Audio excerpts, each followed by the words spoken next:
Hello everyone. Everyone should own this paper, and you know why? Because it protects your brand.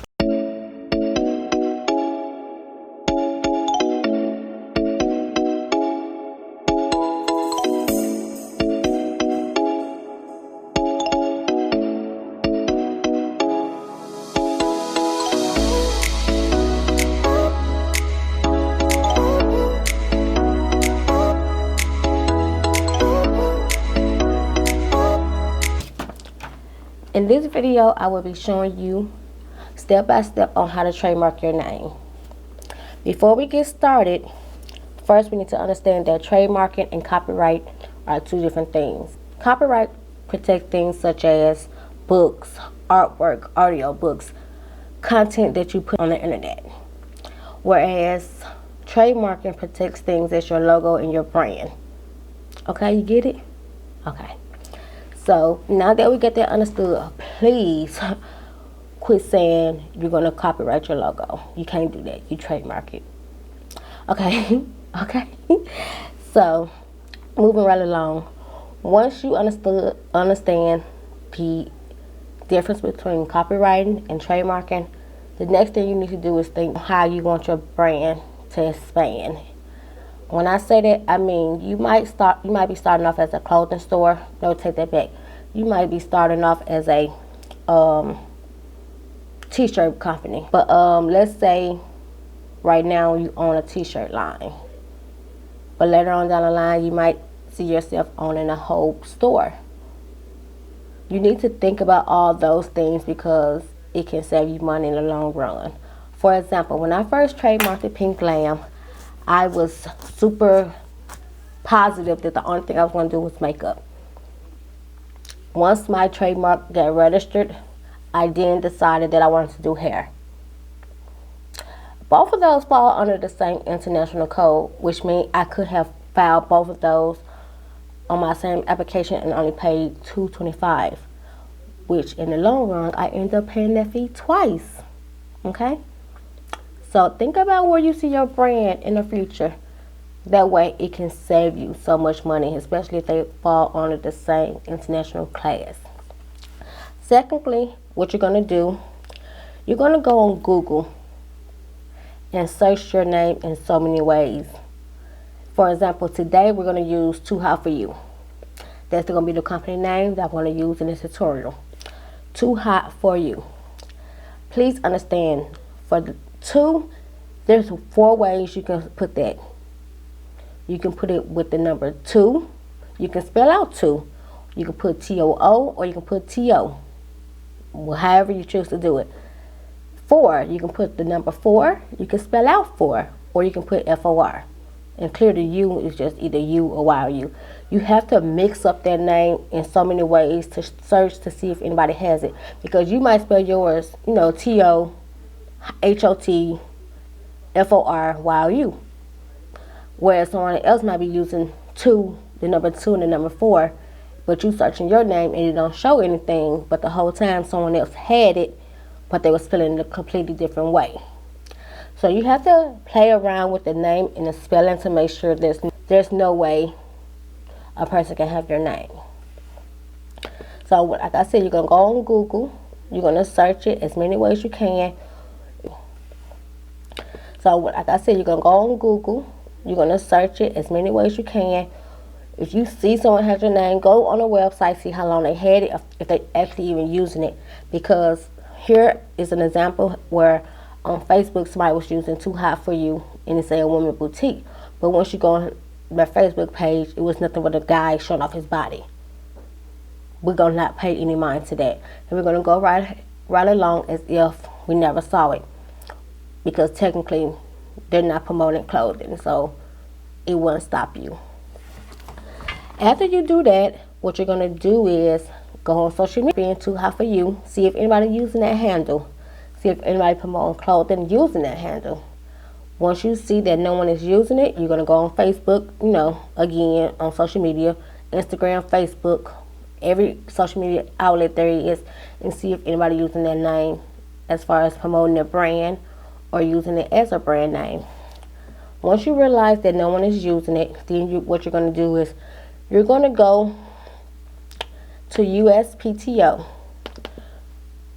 Do not trade you can because it's cheaper, but I prefer you not to use the state's website to trademark your name because it's only going to protect you in your state, which means the other 49 states are up for grabs. So the best thing to do is use USPTO and register it. Cough up that $225 because it's going to help you in the long run. It's going to save you so much money. It's going to help your brand because what you don't want to do is spend all this money building a brand just to find out someone else owns it. Okay? And actually in Tennessee, a LLC is worth what, $300? So technically, trademarking your name is way less expensive. So once you do that, you're going to go to USPTO. Right now, they have it to where you have to create an account. Once you create that account, that's where you can do the application. With me, I use the TEAS Plus application, which is I said $25. I wish. It is $225 per class of good and service. I don't use the standard because it's not cheaper. That's $50 more, and I think it requires more. But I know I use the TEAS Plus. They had 3, but I'm looking here now, and I'm only seeing 2. So obviously they got rid of one because I know it was like $225, then it was $275, and then I think it was $325. They removed the $325, so now you only have to choose between the standard and the plus. I would say use the plus because it's cheaper and you're agreeing to communicate with them strictly online. You're not going to get no paperwork. So if you're not the type of person who check your mail on time or you're not using your real address, do not go that route because they do give you deadlines. And if you don't meet those deadlines, you pretty much lost your application. So I'm going to take you through the steps on how to trademark. Okay, like I said, once you log in, you're going to select TEAS Plus. It's $225 per class of goods and service. Okay, goods and service is what your business is, a description of it. So by me being Pink Glam, I am a hairstylist. That's a class of service. I own a beauty bar. I can file that. I do makeup. So there's many things that I can put up under here. I will show y'all later on in this video. So once you do that, it's going to ask you, is an attorney filing this application? You're going to say no, because why? We got this. We can do this ourselves. So you're going to say no. And you're going to click continue.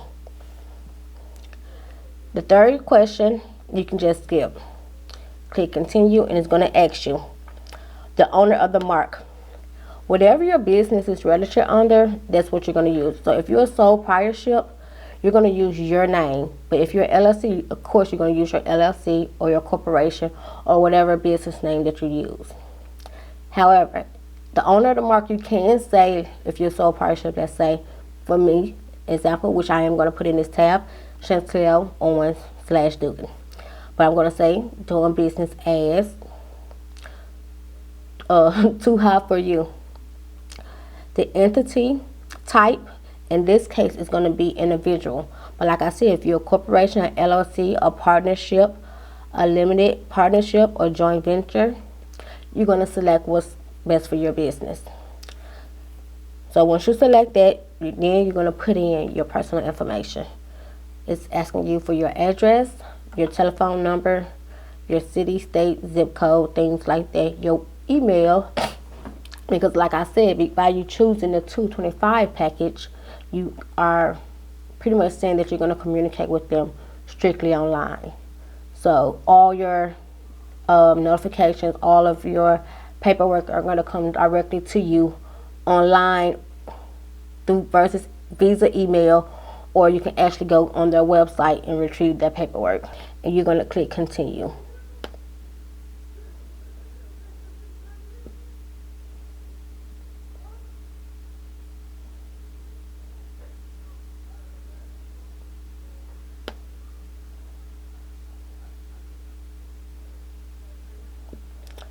Okay, so at this point, it's going to ask you about your mark, which is your business name, of course.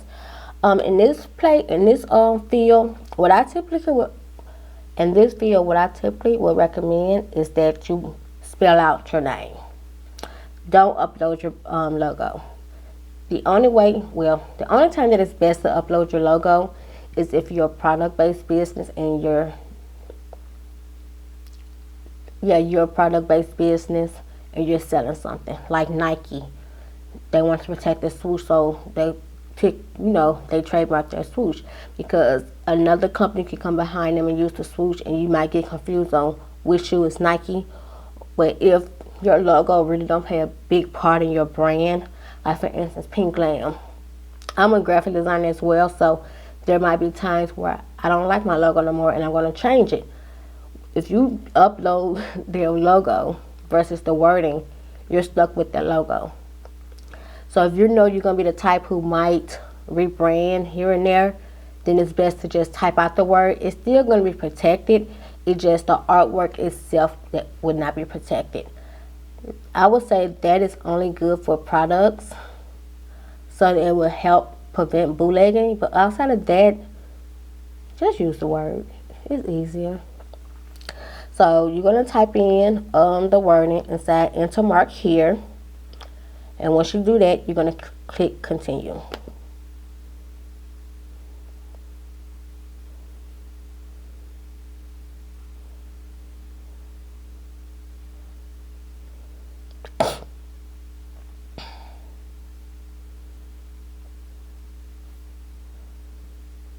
I may second click something that I ain't had no business clicking, so I have to go back and unclick it. Now I'm clicking continue. Okay, now that we're on this page, it's asking, like I said, it's going to ask you for your service or goods. Right here is where you type in pretty much what you're either selling or providing. But because in this example, I have chosen a clothing store, I'm going to search different type of clothing material, such as pants, shirts, whatever I plan on selling inside my clothing store. So as you can see, I am typing in clothing, and a list of everything with the word clothing pops up. You can pretty much sort it out by the class.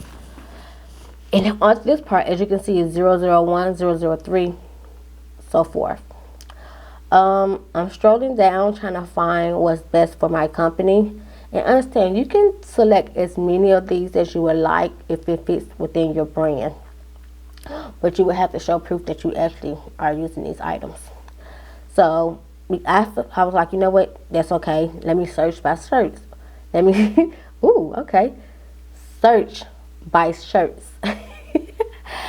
So as you can see, I am clicking on different things like shirts and short sleeve shirts, t-shirts, shirts for suits, knitted shirts, yoga shirts, t-shirts, body shirts.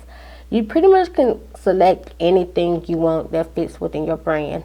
And please understand, you see how I'm clicking 025? I can pretty much select anything that's within that international code, and my price will still be $225. The only time you pay more is if that number change. Like for instance, you see 040. If I select something in there, then that will clearly boost my price up to $450. But because everything, as you can see, is 025, my price is still going to be the same. Right now, since I'm finished with shirts, I am not going to type in clothing again for some reason. I'm going to stroll and see what I find in 045 because that's what I selected as far as shirts goes.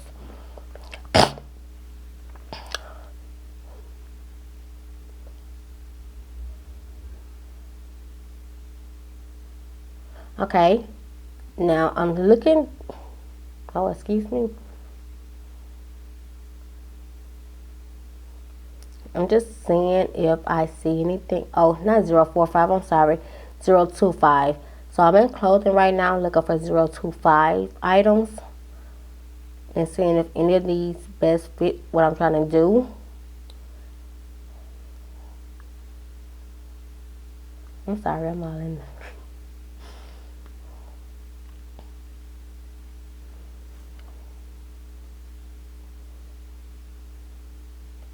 Okay, let me. Okay, now I'm typing in pants. And as you can see, I'm selecting things as pants, jogging pants, leather pants, gym pants, denim pants. Pretty much I'm selecting anything that I think I will be selling inside my clothing store, which I stated before. Once those are all selected, are under 025, you have to either tell them how you're using it. Section 1A, meaning you're already using a mark, meaning you already selling clothes with your name tag on it. Okay. Section 1B is pretty much saying that you're not using it yet, but you plan on using it. I would suggest that you already start using it before you do your trademark, because it's gonna speed it up.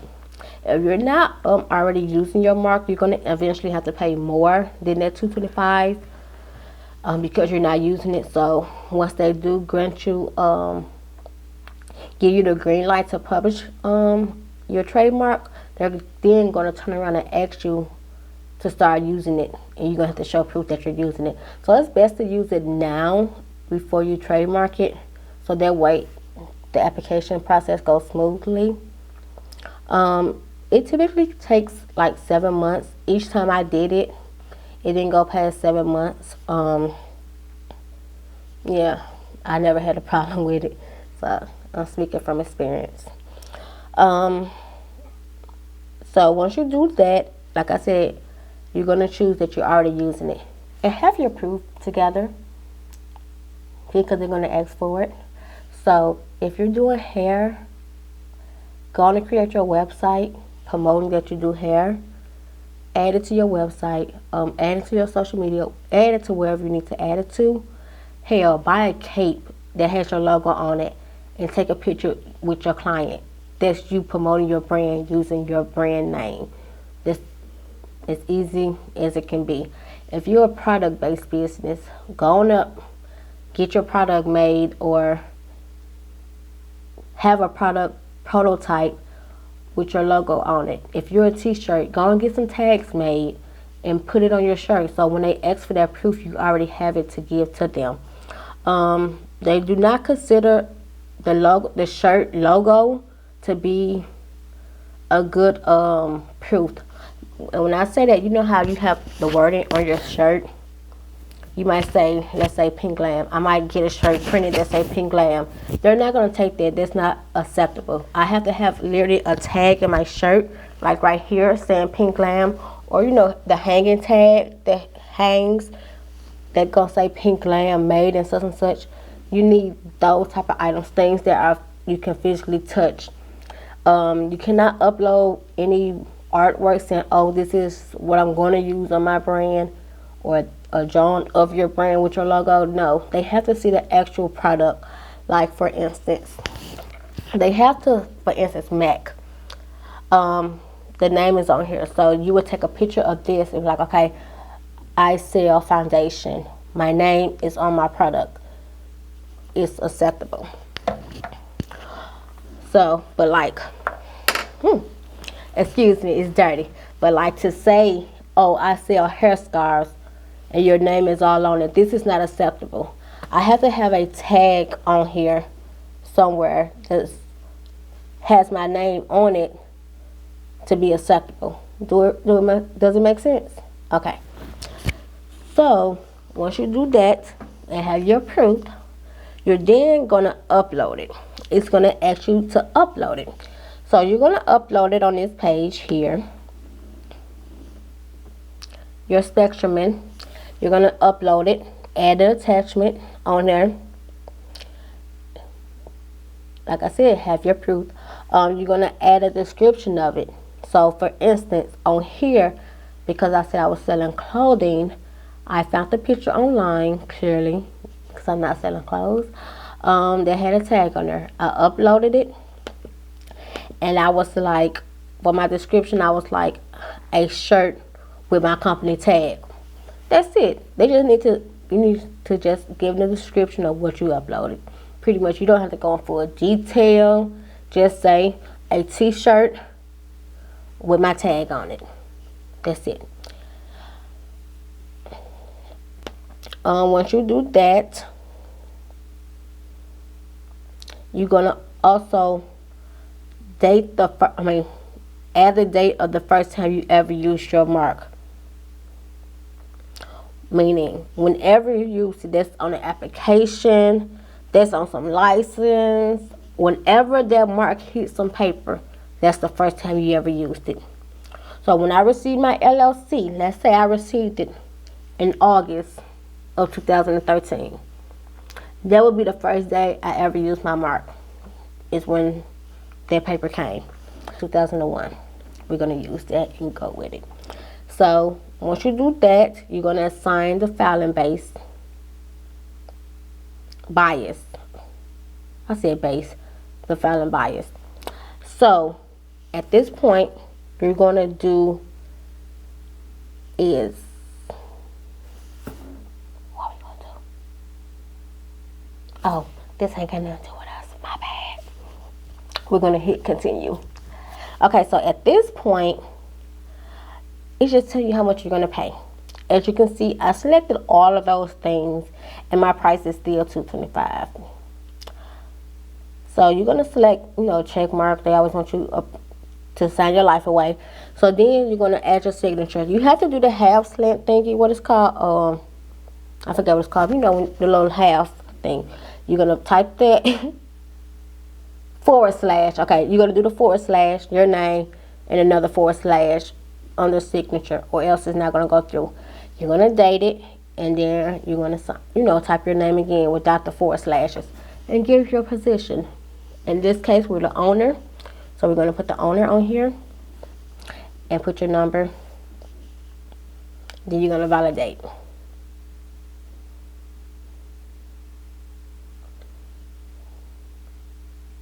At this point, you pretty much is finished. You're going to go to pay because it's time to file. 3 months after that, an attorney is going to look over your application. You're not going to get an attorney assigned to your case until 3 months after. They're going to check behind you to make sure no one has your name. Once they see that it's all clear, then that's when they're going to put your trademark up for publication, which gives people out there in the world time. They only get 6 weeks. No, they don't get 6 weeks. They get 30 days to file an opposition, which means they feel like by you trademarking your name, it's going to hurt their business in some shape, form, or fashion. And they saying, oh no, we don't want this person to file, so they're going to file an opposition trying to get your trademark application denied. So after 30 days, no one comes forward, no one makes any claim against your name. 11 weeks from the date of publication. So let's say they decide to publish your logo on May the 30th. 30 days after that, if no one comes out the woodwork, 11 weeks from May the 30th is when you're going to get a certificate saying that your company has been registered. This is going to upload on their website, but the hard copy with the little pretty gold stamp is going to be mailed to you. So either way, you'll have it. And it's going to pretty much tell you that your logo has been trademarked, or your mark has been trademarked. Okay, so once you get your trademark done, the best thing I would advise is to create a Google alert, which means that anytime someone uses your name, you're going to know. Like I flagged Pink Glam, and I also flagged my name, so I know when people are talking about me or my brand. But understand, like, the software ain't that smart, so I get a lot of emails if people use Pink and Glam in one sentence. It may not be together. Like, for example, such and such did a glam look using pink eyeshadow. Because Pink and Glam was in that same sentence, it's going to let me know that someone's using Pink Glam. But I did find one. Someone did use my name. I was shocked. Like, it stated, it was like, local hairstylist, also a motivational speaker. She hopes to launch Pink Glam. I was like, no, you not. That's my name. But I'm able to keep tabs on her now. Like, I don't know who she is. I did try to Google her. Not Google her, but I did try to Facebook her and Instagram her, but I couldn't find her. Maybe she's using some other name. But I did go search to see if she's using Pink Glam. Because since I own Pink Glam, I can pretty much send her a letter telling her that she can't use it no more. That's a good thing to use because now you're keeping tabs on who's using your business name. So moving right along, protect your name or else it's going to bite you and it's going to cost you. I'm going to show you some of my stuff, what I did, and when I said I made a mistake. Pink Glam, as you can see here, Pink Glam Artistry. This is what I trademarked it at first because it was Pink Glam Artistry, but I decided to drop the word artistry because artistry is tied to makeup and I want to be known for more than just makeup. So I removed that, but as you can see, Pink Glam is the only part that's highlighted. Artistry is not even highlighted because they did not give me that word. Stop right there. I forgot to tell you that part. You cannot trademark words that is needed to describe your business or a business. If that word is needed to describe a business for others, you cannot use it, which means store, shop, school, artistry, things like that, like a word that is needed to describe something, you can't use it. I can't say I'm trademarking, for example here, Pink Glam Artistry. They did not give me artistry because every makeup artist needs the word artistry to describe their business. I can't say shop, beauty shop, because every beauty shop would need those words to describe their business. You get the picture? I hope so. So, as you can see, the words that are in bold is only Pink Glam because that's the only word they gave to me. And down here in the disclaimer, you can also see it. Like, I don't have any claims made to the word artistry, but it is being used as part of my mark, which means they didn't give me the word artistry, but Pink Glam Artistry is part of my name. So you can't use it. At this time, you can see I did beauty salon service of a makeup artist. Because like I said, back then, the only thing I saw was me doing makeup. I didn't see myself doing nothing else. So I trademarked it under makeup only. And then I was like, now I got to trademark it under hair. So you're going to see my new application. And you can see that it was, Okay, you can see that it was registered on October 22nd. Well, that's when I got my paperwork. Remember this paper right here? That's when I got that. But it was published in August. So August, September, October. 2 months later, I got my paperwork. So moving right along. So now I'm going to go back to my new application. I'm going to show you all the things I trademarked at this time. So this is my new application right here without the artistry. And as you can see, I did a whole lot of things. Like, I'm not going to read all of this. I'm going to just pick out certain things like beauty consultant, beauty salon, beauty treatment services, especially for eyelashes, eyebrow threading, hair braiding, hair care service, hair coloring salon service, hair cutting, highlighting, hair replacement, extensions, hair salon, wig styling, online makeup consultation services, hairstyling. Like, as you can see, it's like a whole lot of stuff right here that I added to my new trademark, which means pretty much I have the whole beauty and hair industry on lock when it comes to Pink Glam. Pretty much there's no wiggle room at all for you to use my name. So therefore, You cannot. Like, there's nothing that I left open for you to use. Every field has been hit.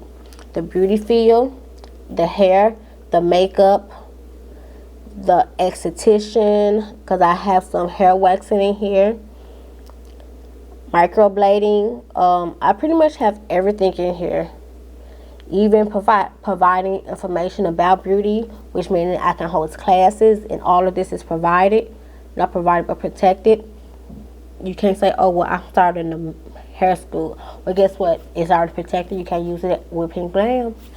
So, yeah, pretty much.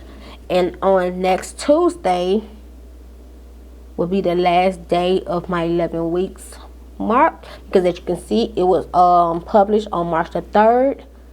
11 weeks from there would be the 19th. So on the 19th, I will get a new certificate saying that my new trademark has been registered on the USPTO.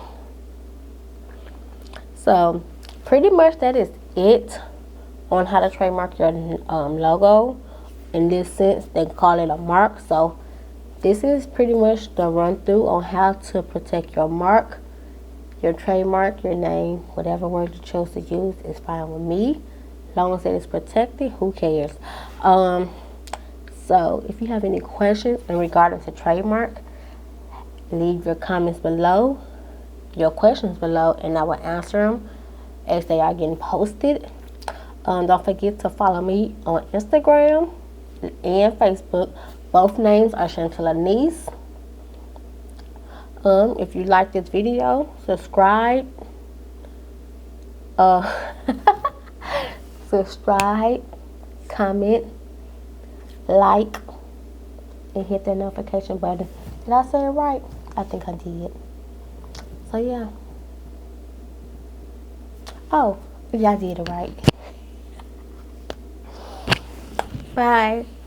I hope great success when it comes to trademarking your business name. I hope that your application get approved, which it will if you follow my good steps. Once again, subscribe, comment, like, and hit that notification button. Bye.